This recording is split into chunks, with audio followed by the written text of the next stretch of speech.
Good afternoon and welcome to our live virtual event with the Irish Examiner and our partners Green and Blacks to celebrate International Women's Day. And we're delighted to have you all with us. Thank you so much. And do you know what? Over a century ago, in 1911, there was the first supporting group that came together to celebrate International Women's Day, and there was over 1 million of them. So today we don't have quite that many, but guys, you can tag us at Irish Examiner so that we can share it with our community online as well. And it's really exciting because it gives us an opportunity, because it's virtual, that we can gather in more and celebrate all together. And it's not just one event as well. You know, when we're talking about International Women's Day, we're trying to decide what will we do. And we had Weekend Magazine on Saturday, you might have got that, where we had a diverse range of voices and women and Irish women that perhaps don't always get the platform they deserve. So we're delighted to be able to do that. It was guest edited by Louise O'Neill with Vicky May. And if you didn't manage to get that, we do have home delivery. And when you get the home delivery, you can actually get the e-paper and you can go back and look at all the editions that you might have missed and download PDFs. And if your company's been mentioned in the paper, anything like that, you can just download it and have a look. So it's a lovely service. So we'd encourage you to go to irishexaminer.com if you want to sign up for some home delivery. And when we were thinking about it, we were saying, okay, we're virtual, we can do whatever we want. And then we're saying, do you know what? We have some of the smartest, most opinionated, strong female voices writing for us. So why not listen to what they have to say and try to delve into a little bit more with them? So we're delighted to have Alison O'Connor, Clodagh Finn, Aoife Moore, Derval O'Rourke, and a very, very special guest, Vicky Phelan, today to chat to us about things that have impacted us all and influenced us all in the past year of this extraordinary year. And now I'm going to hand you over, and I'd like you to please welcome the Irish Examiner and ECHO Managing Director. It's Majella Gallagher. Thank you. Thank you, Esther. Welcome to our second Irish Examiner International Women's Day event. This time last year, at our first event, we were celebrating with a breakfast briefing in the River Lee Hotel. That seems like such a long time ago, and I don't think any of us had any idea of what lay ahead, and that 12 months later, we'd be celebrating in such a different way. However, we are delighted that we have been able to invite you to this virtual event sponsored by Green and Blacks. We very much hope you enjoy the next hour or so as we hear from our speakers. International Women's Day celebrates the achievement of women. It helps raise awareness of the diversity and inclusion agenda. But this needs our focus throughout the year for us to make a difference.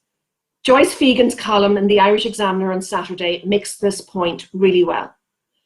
Diversity and inclusion is so important, not just for women, but for business and for society. This year has been a particularly difficult one for everyone, with lots of homeschooling, remote working, in some cases job losses and pay cuts. We have all had to juggle a lot of different priorities and face many challenges. The impact of COVID, specifically on women, is an important issue that needs to be addressed. The UN has stated that on the front lines and at home, women are disproportionately impacted by COVID-19. Women are bearing the brunt of the economic and social impacts of this pandemic. This deserves discussion and debate so that solutions and supports can be identified. I mentioned last year that, like a lot of other media organisations, we have traditionally had a higher percentage of men than women working with us. We still do. It isn't easy to change this, but that's not a good enough reason not to try. We have to start somewhere. It won't change overnight, but we are committed to making a difference, and it remains a key focus in 2021. It's been a really busy 12 months for us here in the Irish Examiner and the ECHO. We've had a lot of projects on the go. I mentioned last year that we were building our organisation to become more digitally focused so that we could provide better digital and mobile content for our readers and provide better online advertising solutions to our clients and our customers. And I think we've made good progress. In the Irish Examiner, Sheila Riley, appointed into the post of Editorial Development Editor, is supporting our continuing pivot to digital journalism. We are now producing newsletters across news, sports, farming and business. Our most recent is a political newsletter, On the Plinth, from our Deputy Political Editor, Elaine Loughlin. 50,000 readers have signed up to our push notification service, where you get a message alerting you to breaking news or stories that are relevant to you. We have moved into the world of podcasting across politics, news and sports. Our features editor, Vicky May, hosts the Weekend podcast, where she asks her guests to walk through their lives and pick moments that have shaped their lives. For a bit of fun and distraction, listen into Ask Audrey, who is our in-house agony aunt. We now have 6.5 million page views to our irishexaminer.com site each week and 1 million to Echo Live. This gives our clients a platform and opportunity to advertise to a large audience of potential customers. Gemma Kelleher, our Media Solutions Director, would be delighted to hear from you, and she and her team will be happy to provide you with any media solutions that you need. We have a bit of very exciting news coming up about a very important development that will be rolled out in the coming few weeks.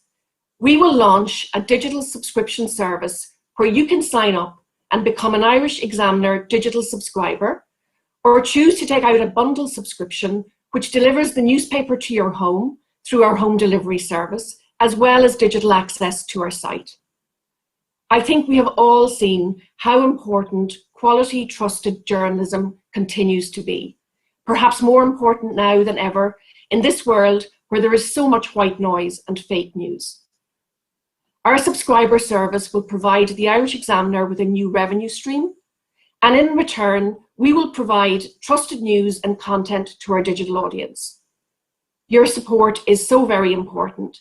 Your continued loyalty to our news publications, either online or in print, is essential for our future survival. But back to today, my thanks to Esther, our MC, who along with Vicky May, Gemma Kelleher and Karen O'Donoghue led the organisation of today's events. My thanks also to Irene, Aoife, Alison, Clodagh and Derval for agreeing to take part, and in particular to Vicky Phelan for accepting our invitation to get involved. To finish, today is a day to celebrate and honour the achievements of women, but it's also a day to set ourselves a challenge for the year ahead. That each of us, individually and collectively, will work to ensure that women are not just involved, but empowered to make change. That women are not just included, but central to what's happening. That women are not just taking part, but leading. Thank you very much. Thank you so much, Majella, for that. And as I was listening to you, I was remembering last year, and I was actually getting a bit emotional when we were all in the River Lee, but I think it was because it was the last time I got a professional blow dry. If I'd known it was the last time I'd do that, I would have enjoyed it more. God damn it. But we have had such an amazing year. And now we're going to go over to Alison O'Connor. She's a journalist, a broadcaster and author. She writes an amazing weekly column with us in the Irish Examiner. Check it out if you haven't already. And as a current affairs commentator, Alison appears regularly on TV and radio, so this will be no bother to her at all. It's live, Alison, it's fine. I'm shaking in my boots, but you're an old pro at this, it'll be fine. Her most recent book, It's a Yes, was co-written with the directors of the It's a Yes campaign, which examines the hugely successful female-led, lads, choose to challenge, female-led Repeal the Eighth campaign. Alison, how are you doing today? I'm good, Esther, and I think you've got down the most important thing. It doesn't matter what's going on underneath the water. You're looking as calm as a swan as you glide along there. Your compared legs are flapping.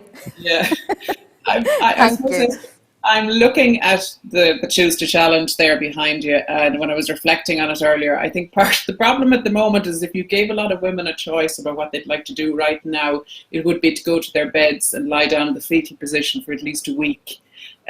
So the idea of there being any further challenge after what we've put down for the last year is a little bit daunting. But you know what?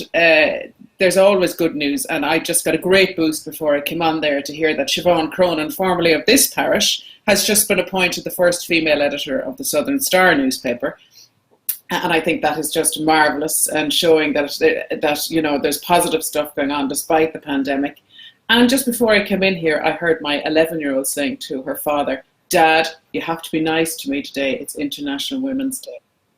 And she's been promised one of these fabulous brownies that we received. So I suppose it's trying to get things in balance at the moment, and that's a little difficult. And my concern after all of this is over is women getting their confidence back to go back out into the world, and whether they have to try and, to reestablish themselves in the workforce, or if they've had a company that's folded or something like that. I remember that myself, going back after maternity leave. I can remember my older daughter, and I took a year of maternity leave, and the very first column I sat down to write when I went back, and I had such a lack of confidence, putting my fingers over the keyboard and thinking, can I still do this? I mean, I can still kind of feel that viscerally at the moment. And I guess if you look at the headlines today, it's about whether our Minister for Justice, an immensely talented politician, extraordinary to think in this day and age, the issue is surrounding how we can organise for her to take maternity leave, which is quite an incredible thing. And that we have a citizens' assembly on gender. And one of the issues it is discussing is, the whole idea that within our constitution there is provision which says that a woman's place is in the home.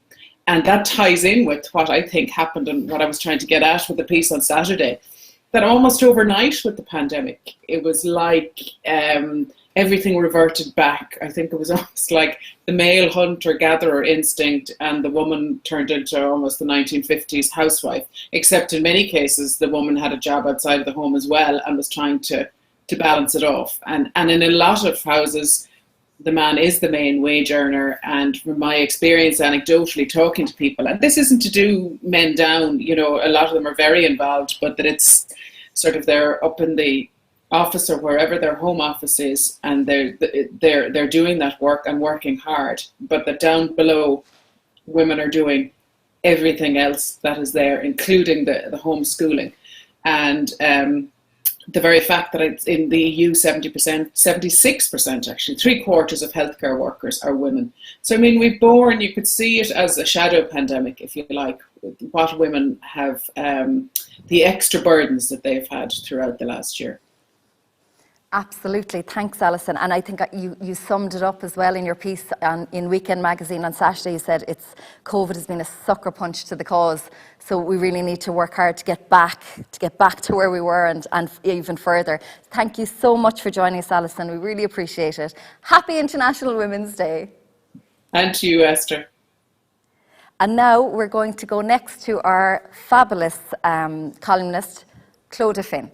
Clodagh, we actually asked readers to send us in some questions when they were registering for the event, and we kind of amalgamated them all to kind of ask each one what we're talking about. And a huge number came in talking about your women in history and how you spotlight the invisible women who've done so much throughout history. And it's fascinating. You said, I see that like 50% of the world is women, Clodagh, but 0.05% are in written history. Can you tell us a little bit about that and your campaign to get us back into the spotlight and rewrite them in so we know all about them? Absolutely. It's shocking, and when I look back at our history books in school, like there's a slick of testosterone across it. It's all about military battles and parliament. And actually, when you look back, Esther, you'll find that women were involved in those things as well. And cues to challenge, like my challenge today is not only to people who work in the area of history, but for everybody to seek out the women in their own families who did things. I was delighted today, actually. I got a great kick out of compiling this. If you haven't got your Irish Examiner, go out and buy a copy today. On this day, she.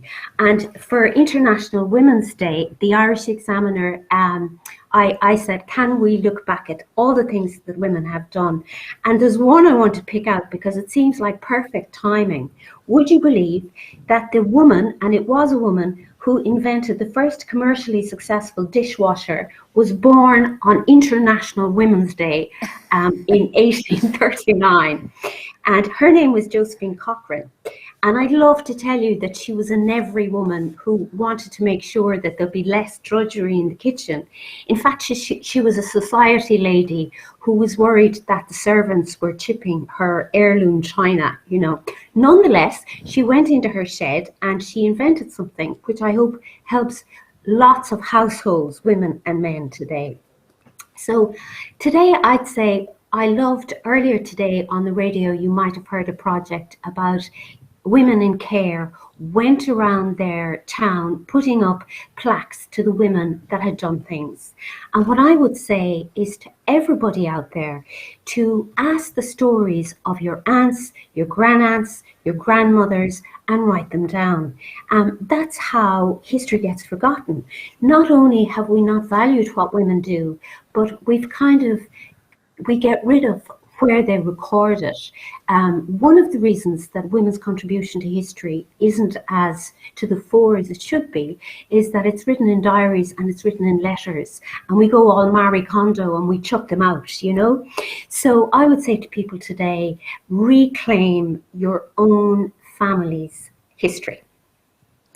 That's a lovely message. Thank you, Clodagh. And speaking of family and history, you've written a lot in your column about how you'll actually remember, you know, we're all talking about COVID and 2020 and the lockdown and that, but you'll actually remember it as well as the year the Mother and Babies Home bill passed through the Dáil. And as an adopted person yourself who passed through one of those institutions under investigation by the Commission, would you mind sharing a little bit about that and how it feels to have your own history under the spotlight there? I suppose it's no accident that I'm interested in history because I had such a journey to find out my own. As you said, I was born in St. Patrick's Mother and Baby Home, and I was 26 years old before I knew who I was. And I wrote a letter to the powers that be at the time, which was the Health Board, and it took 7 years before I got a reply. And I was one of the lucky ones who did get a reply. And the reason I got a reply was because my birth mother was brave enough and gracious enough to also make contact. But still, they had those two letters for 4 years before they put us together. And the reason I'm talking about it now, the last thing you want to do is to talk about this, you know, pain or missing piece you have inside you. But I will never forget how gutted I felt when the Mothers and Babies passed through law. For one thing, there was the idea that our files were going to be shut away again for 30 years. And I just thought there are people alive today who won't have the opportunity I had. And the second thing was the Commission wanted to destroy the pieces of information that joined babies and their mothers. And there's a lot of talk about GDPR. I just want to say one thing about that, you know, and that because of data protection, you can't get your information. But if you turn on the television and you see an episode of Who Do You Think You Are, if I were a celebrity and I came to Ireland, people and historians would be rushing to give you your details. But if you are an adopted child, you do not as yet have a right to your details. And that works for mothers too. And people talk about it being in the past. It is not. This issue affects about 10,000 people directly and about 100,000 people if you take the extended family. And I just hope that it ends with us. And that's why I'm choosing to challenge the structures and the legislation that are in place so that this doesn't ricochet down the generations. Clodagh, thank you so much for that. And it is so important, isn't it, that we people now speak up for the future generations, because we have to learn we really have to learn from what's going on. But you could see the swell of support from the public, and you can so heartening. I've never seen that before. That means so much. I feel it's a very positive story because it shows what happens when people do choose to challenge. So get up there and make your voice heard. Absolutely. What a fabulous message to end on. Clodagh, thank you so much. And I have to mention, before I leave you go, about your book. I would recommend everyone should read it, A Time to Risk All. It tells the story of Mary Ellens, this Cork scholar who helped save hundreds of children from deportation to Nazi extermination camps. We have the bridge named after it. A lot thanks to you for there, and your lovely book as well, the Through Her Eyes, the one that it's 20 capsule biographies of Irish women from the Stone Age right up to the digital present, and it is such a fabulous read. I really would recommend everyone to get their hands on that if they can. And thank you for sharing your personal journey with us there as well. That was much appreciated. A pleasure, Esther. Great to see you there. Thank you. You too. I know we get to see people now, you know, like the phone, to actually see you. Yeah, it almost feels like we are chatting together, so it's lovely. So thank you so much for that. Bye, Clodagh. Happy International Women's Day. And to you, my dear. And we're going to just have a tiny little break. Now, it's not even a break, it's just a stop from our interviews, because when we asked you all to register, there was a lovely competition with Green and Black's, our partner. They have a wonderful, gorgeous prize. It's unbelievable. It's a really, really lovely hamper full of all their gorgeous, wildly delicious organic chocolate to savour. And we have a winner now, and it's Esther McCarthy. I'm going to mess it. It's Lauren Kavanagh. But Lauren, if you want to share, there's no problem. I'll give you my details. Congratulations, Lauren Kavanagh, on that beautiful Green and Black's hamper. We hope you enjoy it. And we're going to move swiftly along now to our next panellist, and it's Aoife Moore. Aoife is the political correspondent for Irish Examiner. She's based in Dublin, but this is a Derry girl through and through. She was born there during the peace process, and Aoife has won awards for her coverage of Northern Ireland. Now, talking about awards, for the next, when we're looking back on the next year, Aoife actually broke the biggest story in Irish politics in 2020 when 80 public figures, we'll all remember this, they attended a golf dinner during the height of the COVID-19 regulations and restrictions, and she has also paid special attention to women's issues in her career to date. And I hear that she's 30 next week, so no pressure, Aoife, you know, you've done this much for 30 years, we'll see what the next few years bring, because you have gone into detailed investigations into harassment to lone parents, on social welfare, you have looked at sexual harassment in politics, and you've also investigated the profits made by private companies who provide the accommodation for asylum seekers. So, like, really, really important issues that you're looking at that tend to affect women more so. But to get back to Golfgate, I don't know if I'm the only one, but I'm just fascinated just by the backstory there. And it is really kind of like a man's kind of club that you went in and you broke that for us. Could you tell us a little bit about the background there, Aoife, and how the story came to be and how you got involved in it?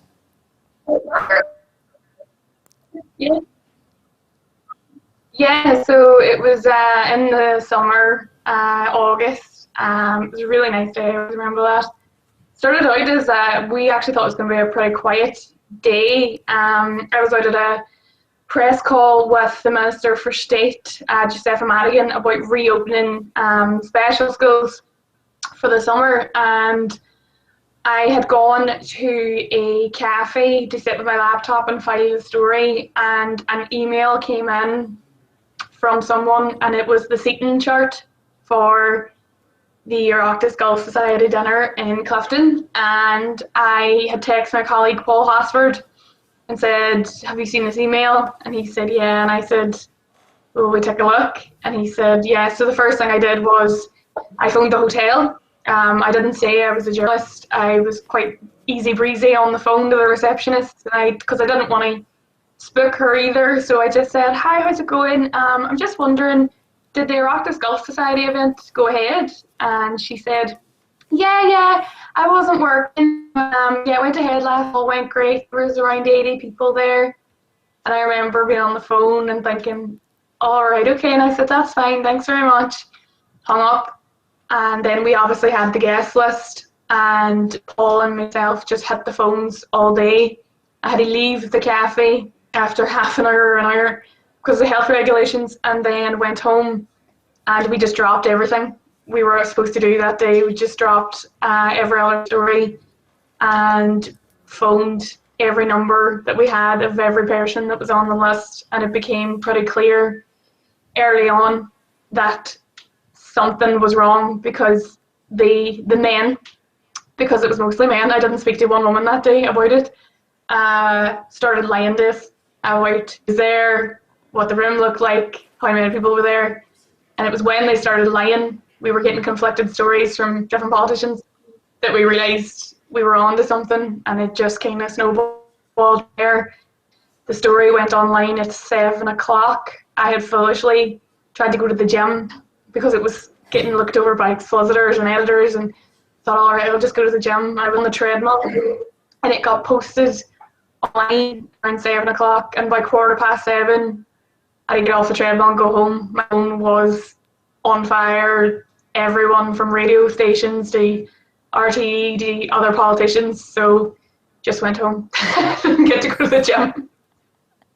I love that you were on a treadmill when you saw it all exploding. That's brilliant. And Aoife, thanks for sharing.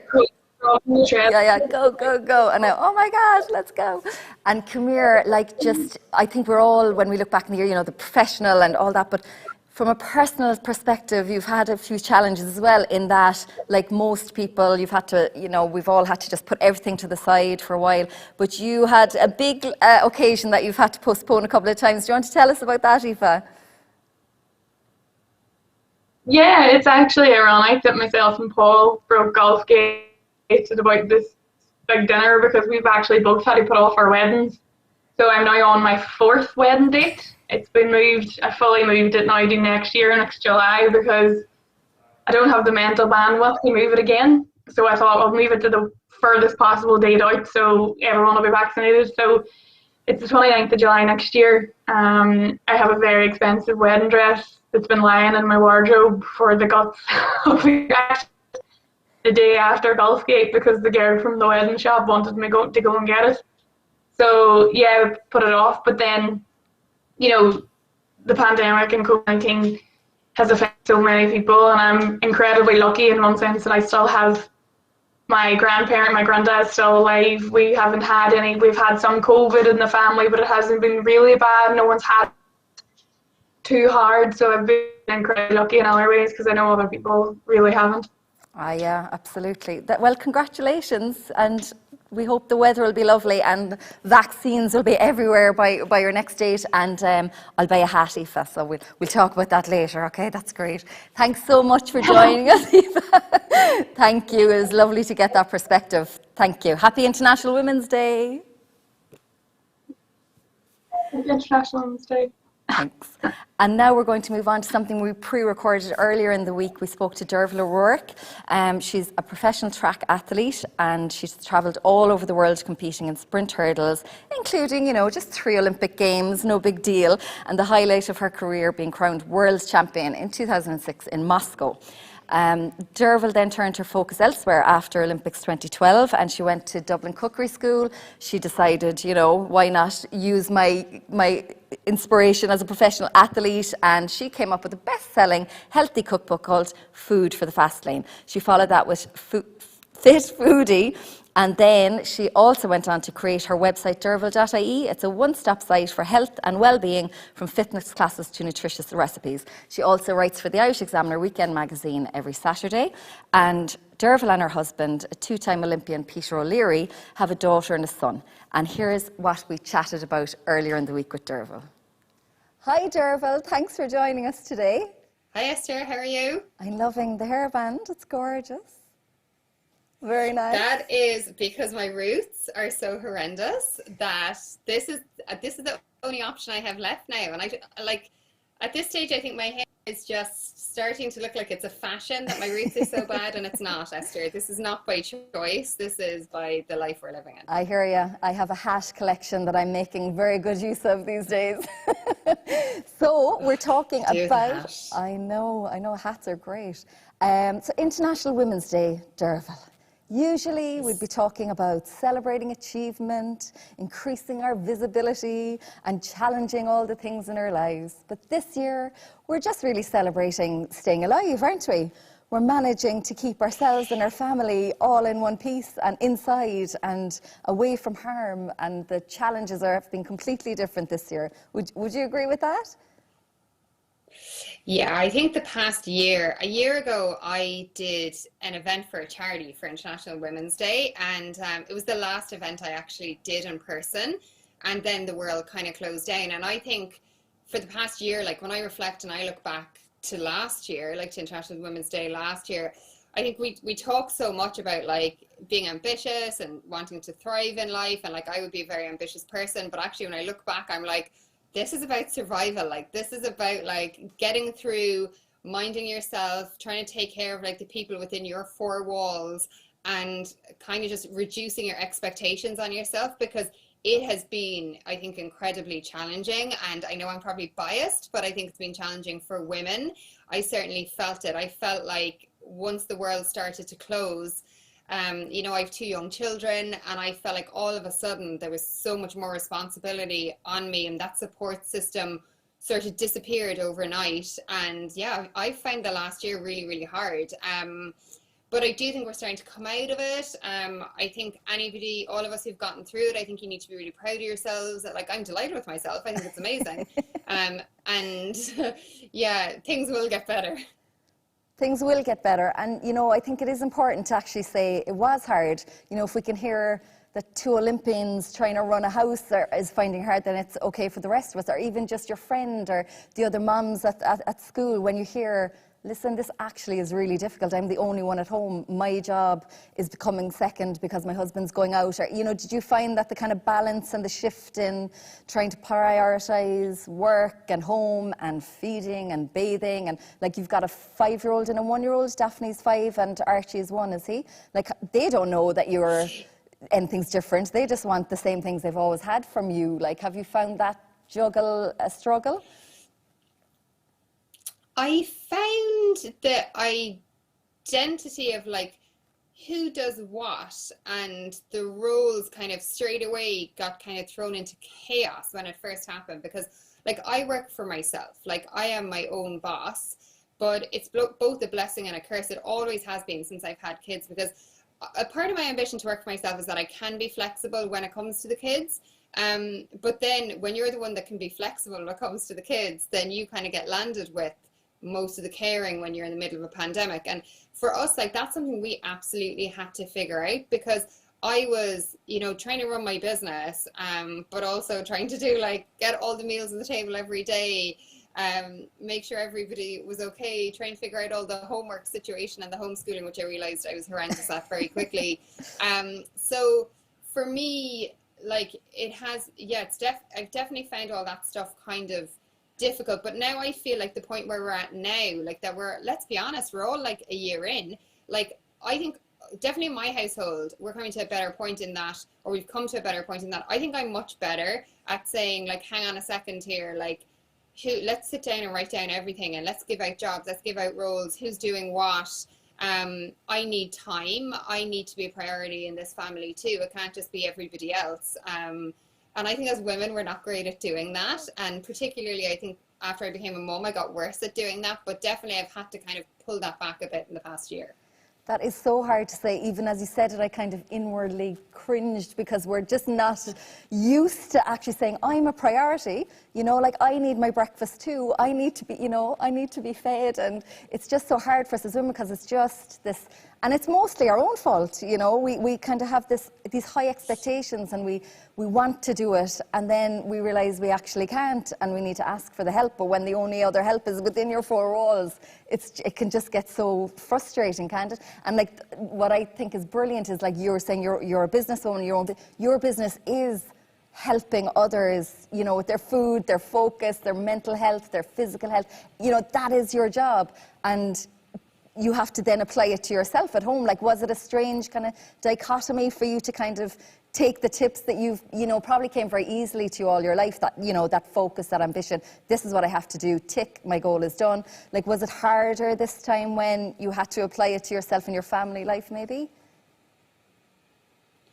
Definitely harder. It's funny, like with my business, there was definitely like a selfishness in setting up my business, because it almost gave me permission to stay in the world of health and fitness, because my business is health and fitness. You know, like I have an online community, there's like 9,000 women on there, and I got to kind of work as like staying fit, being healthy. And then when the pandemic hit, like we got so busy with the community, which was amazing. We resourced that really well, put really brilliant experts in place, and like I was so passionate about that. But yet then on the flip side of it, like I was wrecked myself loads of the time. And and I was burning the candle at both ends with family and with work, and the kids would go to bed, then I'd be on the laptop trying to get everything done. So I did have to have a word with myself and be like, okay, like, you're not a magical creature. Like, how do you think you can get all of this stuff done? Like, it's not realistic. And once I did that, actually, I took the pressure off myself, and it became easier to mind myself. But I do think minding yourself is one of the hardest things we'll do as women. Like, I think you will say yes to your boss in work, you'll say yes to the kids, you'll say yes to whatever your husband, your other half wants you to do, your other family, your friends, but actually to say yes to yourself and to carve out that time for yourself and to mind yourself, for some reason, I think we all find it quite hard. And it's about, I think maybe, and I hate using the word empowerment too much, but it is kind of empowering yourself to be like, I need to mind myself. Like, you're with yourself for your whole life, you know, and from when you're born to when you die, you have yourself. So why would you not mind yourself in that relationship with yourself, you know, as opposed to always being so worried about everybody else? And everyone else is brilliant, but like, you're better for everyone else, I think, if you're minding yourself. 100%, you're dead right. And even though you're not a unicorn and a magical creature, if you could, I don't want to believe it, you know, but okay, we're all just struggling here. And Derval, just before we go, I'd love to ask you, you know, now that I have that time to, because there's the Motivation Monday, you do all the recipes in the Irish Examiner that we love and actually can make for someone like me who's not the best in the kitchen. They're so achievable and so doable. So thank you for that. But is there any other, like, if there was one thing that we'd take away today to try, would you give us like your one go-to tip if you just feel a bit overwhelmed, or just something that you know works for you that we could try ourselves? Okay, I will give you the tip, but before I give you the tip, I'm going to say I actually miss my Examiner readers, because I've been writing for so long for the Examiner now, and I bump into them in so many places. But in the past year, my life has obviously become so much smaller. I'm not seeing people as much, so actually I'm missing everybody that I see that goes, oh, I made your stew there from last weekend, or I made your flapjack. So I am missing them, but I know we'll get back to seeing people. Okay, my one tip. Okay, there's no one perfect tip. I don't have a magic wand, but what I would say is keeping things simple, right? I think it's so easy to get overwhelmed. I get overwhelmed all the time, and I sit down with a pen and paper and I take out my phone. Like, I have my phone here and I put on a stopwatch for 10 minutes, and whatever it is that's stressing me out, like, I start to figure it out in the 10 minutes. I literally start to write, and I'm there and I'm like, okay, and I won't let anything else come into that 10 minutes time. Like, I'll say to my husband, I literally need 10 minutes, and I need to be on my own with my thoughts, not looking at the phone, just having the phone to time, and I start to figure it out. And like, I think that's a really good thing. I think just taking, like, removing yourself from a situation and the stresses and just stopping, being present with it, and like, for me, it's writing it down. That's how I figure things out. For someone else, it might be something else, but I do think removing yourself, taking those few minutes, like, who doesn't have 10 minutes? Like, someone will hold it down for you for 10 minutes. I know it's really hard, particularly with kids, but do take those few minutes and just try and kind of calm yourself a little and figure it out, because most of the time you have those tools and skills within you to figure it out.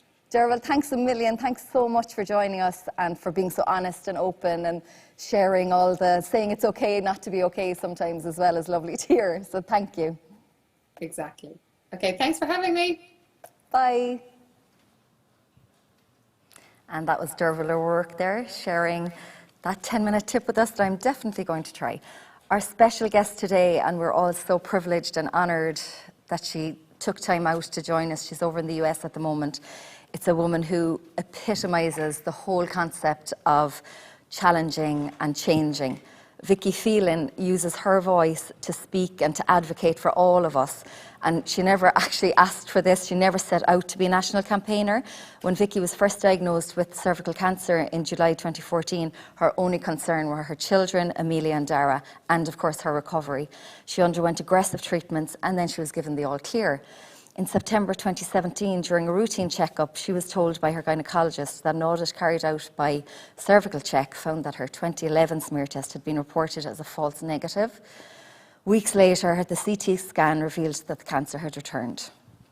Why am I getting emotional? Oh my God, this woman is like killing us all and doing everything for us, and I am going to stop being silly now. So this time the diagnosis was terminal. Left alone with her patient file, Vicky flipped it open and quickly realised that something was wrong relating to her smear history and her cervical check. And what a woman, what a woman to do that, you know. She's amazing. She decided to contact a lawyer, and by April 2018, she was outside the Four Courts making an explosive statement to all the journalists waiting there. And she has challenged the political system, the medical system, and she's doing it for us and for future generations and for all the women of Ireland. And we're so grateful to her, and we owe her such a debt. And I'll tell you now, we were always trying to keep this very tight and very, very close with time, because we know everyone here is so busy, and we're so glad that you joined us. But we got an interview with Vicky, our feel-good editor. Irene Phelan has a very close relationship with her, and the conversation went on, and it was actually 19 minutes, 20 minutes at the end, and we were saying, okay, what will we do? Will we cut it? And we said, who are we to cut a syllable or a breath of what Vicky Phelan tells us? So we're going to run the conversation with Irene and Vicky in full. So just to warn you guys, we might go over the hour. You know, if you need to sign off, there's no problem. We actually will have the full unedited version of all this on our examiner.com site afterwards if you want to come back to it. But we'd love if you could stay and join us and listen to the conversation between feel-good editor Irene Phelan and Vicky Phelan over in Maryland, USA. Thanks. If ever a person embodied the hashtag Choose to Challenge, it's warrior woman Vicky Phelan. She's joining us today from Maryland, USA, where she's undergoing pioneering treatment for cervical cancer. Vicky, thank you for celebrating International Women's Day with us. Not at all, Irene. Thanks for having me on today. I really appreciate it. We're delighted to see you. This year's symbol for International Women's Day is a hand raised, as if to say stop. So when are the key times in your life when you raised a hand to say stop, I'm not accepting this? Well, I suppose in my life there have been a number of occasions when I've had to raise my hand and say stop, unfortunately. I suppose the first time was at a very young age. I was 18. I had a very bad car crash in France during my year abroad with the university. And I had to say stop, relating to my medical care. The next time, I suppose, that I really had to, raise my hand and say stop was during my pregnancy. So my first pregnancy, I had a very complicated pregnancy. My daughter was born with a rare condition. And I had to intervene at a point where, something happened with was having an amniocentesis. And, there was a comment made, and I just wasn't quite happy with it. And I suppose the two, famous times that I've had to say stop really were in January 2018 when my cancer came back. And I was really being given no options except for palliative chemotherapy. And I chose to say stop and, just didn't accept what I was being offered. And then I suppose the one that I'm most proud of really was during my court case. So I was being asked at the time when I took my court case to prove that I had been misdiagnosed, to sign a non-disclosure agreement, which is quite common in a lot of medical negligence cases. But I refused because I knew there were other women in the same position as me, and I could not accept that this was being asked of me, to be quite honest. So I chose to challenge that and refuse to sign that agreement. So there are some examples, but I've had lots, quite a lot of medical ones actually. Indeed. Yeah. And so if you draw all those experiences together, those life-changing experiences together, what would you say the main learning has been for you? I suppose I've learned three things really from all of my experiences. Trust your body. I suppose that's one of the huge ones that I've learned, because I suppose most of my experiences of challenging the system have come from challenging the medical profession really and the health system. So I think as women, we don't trust our bodies enough. And I suppose I wonder why, because as women, we have this innate understanding of our bodies, and we know when something isn't right for us. Yet we, often kind of accept what we're being told, or that maybe it's in our heads. But I think you know your body better than anybody else. So trust your body more and trust your gut. For me, it certainly hasn't got me wrong at all. I've always trusted what my body has told me. I suppose secondly, I wouldn't be alive today if I hadn't, stood up for myself, really. The second thing is, when you do trust your body and you do think something is wrong, you have to speak out, and I think there's a huge reluctance on the part of women. You know, we don't trust ourselves, we don't have that confidence that men tend to have in spades, and we don't like speaking up. We feel that, you know, we shouldn't, that we're supposed to be nice, and, you know, you're not supposed to challenge or raise your voice. But, you know, I would say, you know, absolutely speak up, because, you know, particularly when it comes to your health, you know, nobody knows your body better than you. And if you don't speak up and something happens to you, I mean, it's your life at the end of the day, and nobody's going to advocate for you better than you. So, you know, definitely speaking out is the best thing I've ever done, to be quite honest, for lots of reasons. You know, I think when I started speaking out, particularly about my depression, and my experience of, you know, the awful side effects from cervical cancer, it just lifted a huge weight off my shoulders, Irene, to speak about these things that are unspeakable. Yeah. You know, I just felt women started sharing their stories, and I just felt that I wasn't on my own. So I often feel that if women spoke up more, we would have, you know, a shared understanding and sharing of that with other women, which I have found has only been good for me, really. The third thing I would say to people is believe in yourself and stop caring about what other people think, and particularly in a medical situation. You know, you're not friends with your doctor. I always say that to people. You know, the relationship with your doctor is not a friendly relationship. It's a service. Your doctor's providing a service. When we get carpenters in, I was trying to think of an example that everybody would do the same. You know, if you get a carpenter in to put down new floors, and you're not happy with it. I mean, very few of us would, you know, not say something if we weren't happy with new floors in our kitchen.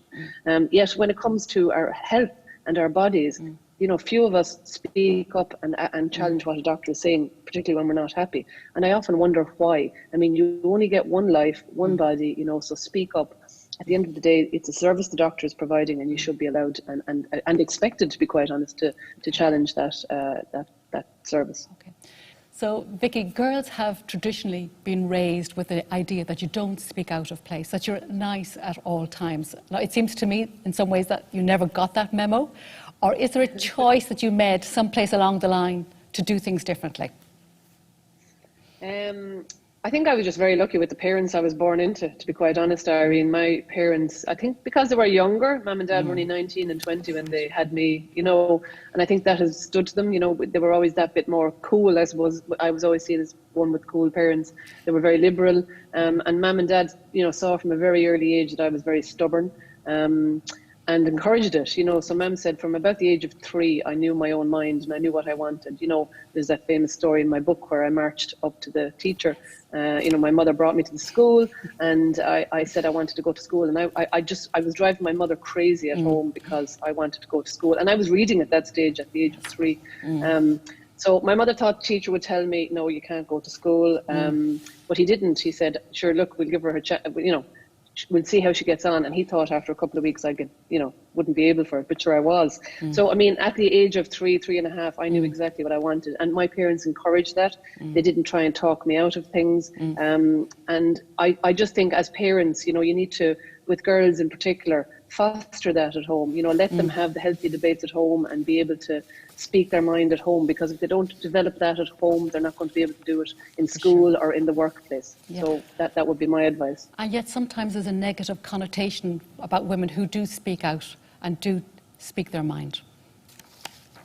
There is, yeah. Often women that have, you know, strong opinions or, you know, are seen as careerist or speak out, you know, in groups, are seen as challenging or difficult or bitches. You know, the word bitch is often used an awful lot to describe strong women. And you know, I embrace that. I actually, you know, kind of think, you know, I say to women, instead of looking at it as a negative, I would say, you know, embrace it. Because I think if somebody sees you as a bitch, and I've seen it on patient files, you know, at one particular point when I was, you know, advocating for my daughter, you know, in the margins on her file was, you know, challenging mother or difficult mother, something like that. And instead of being mad about it, which I wasn't, I thought, well, you know, good. I'm glad they see me as difficult or challenging, because I think they have more respect for you, to be quite honest. And I think they're more wary of what they say to you. That sometimes that can be a negative, but mostly it's a positive, because they tend to answer your questions more, and they're always more prepared, I think, when they know you're going to be challenging them. So I would say embrace it, because I think if we embraced it more and kind of leaned into being strong women, I think more women would want to aspire to it, because a lot of women tend to shy away from that because they don't want to be seen as difficult. But I don't think being seen as difficult is a bad thing. I've only found it as a positive, to be quite honest, in my experience. So I would say lean into it, really. And you say we've a lot to learn from being mothers as well, because it's for most women it's a life-changing experience, and it also brings out a great inner strength. So what have you learned from being a mother, and what can we learn as well from our strengths as mothers? Yeah, I mean, for me, having my children was absolutely a life-changing experience. It was good, but it was also bad. But I've also learned from the bad, I think. And I think we have to do that too, that, you know, sometimes we're led to believe that having children is this wonderful, amazing thing and you're supposed to be overjoyed. And that's not always the case, Irene, and it certainly wasn't for me. I know when I had my first child, I, you know, went into a terrible, almost 2 years of, you know, really terrible postnatal depression. Now, it was precipitated by, you know, a really complicated pregnancy. My daughter was born with a very rare medical condition. So there was reasons for it. But I mean, again, by the time my daughter was born, everybody was fixated on the child and nobody really was looking at me and how this impacted me. So I was kind of left to figure it out on my own. And I often think if I had known to look out for symptoms or signs of postnatal depression, I think I'd have picked it up sooner and it mightn't have gotten as bad. So I would often say to women, and I certainly felt a certain amount of shame as well, Irene. I mean, I didn't tell anybody I was feeling the things I was feeling because I kind of thought, how can I tell people I don't love my daughter or that I resent her? And I carried that around for so long, and that gets in on your head and on how you feel. And I often think if I'd spoken out sooner, I think it would have been much easier for me to deal with it, because by the time I realized that actually, you know, I don't hate my child, this is depression. And once I started looking at options and getting therapy, and I went on antidepressants and I did acupuncture, I went running, I tried lots of different things and I found things that worked for me. And once that lifted and I kind of got understood what the disease was, you know, I realized then that, you know, I did actually love my child. It was the depression that was causing a lot of feelings. And that's a huge, you know, I often think, God, I feel so sorry for women who are struggling in silence. So that's why I've spoken out so vocally about it, because I think it's something that a lot of women go through in silence and feel ashamed. And we shouldn't feel ashamed, because it's not you know, a perfect, you know, what we see on Instagram. It's often a very difficult time. You know, lots of women have complications after pregnancy, even if they're only small ones like a tear, and they don't talk about them. So I think we need to have more open conversations. But, you know, once I got over the postnatal depression and kind of, you know, got into being a mother, you know, I loved it. And I love my children. You know, I have to say, you know, of all the things I've done in my life, my two children are the best things that have come out of it, because it's an unconditional love, isn't it? You know, you don't get that same love from anybody else. And I'm aware on your Twitter handle that the first word you describe yourself is as mother. So that's you see a prime role in life. And I'm wondering, from that prime role then as well, about the strength that you learned, and like you've spoken before about other women needing to learn about that determination they have around about their children, to protect and defend their child, to use it for their own self and in their own lives as well. Absolutely. I mean, I often wonder, I often think if women channeled that absolutely fierce maternal drive that we have to protect our children into, you know, advocating for themselves, my God, we'd be powerful. You know, when you think about it, like, I mean, I can guarantee it, any woman listening out there who's a mother, I mean, if your child is sick and you can see or think that your child is not getting the care that they need, I mean, none of us would think twice about challenging that care, would we? But why do we not do it for ourselves? That's what I think you need to ask yourself that question. You know, you know, at the end of the day, if you ask yourself the question, why am I not advocating for myself like I do for my child? And if I don't advocate for myself, and in my case, you know, the question I had to ask myself was, well, if I don't, I'm not going to be here to be a mother to my children. And sometimes if you kind of put yourself in that situation and say, well, you know, in order to be the best mother I want to be, I have to advocate as strongly for myself as I do for my children. And I think, you know, we would make huge strides if we could do that for ourselves. Okay. You're a hero to a lot of women. And there was a lovely phrase that I came across in Instagram. Somebody said, "You're the best of us," which I wholeheartedly agree with. And I'm wondering, who are the women who've inspired you down through the decades? I really had to think very hardly about this, because I suppose I never really had these massive role models when I was growing up, like famous ones, you know.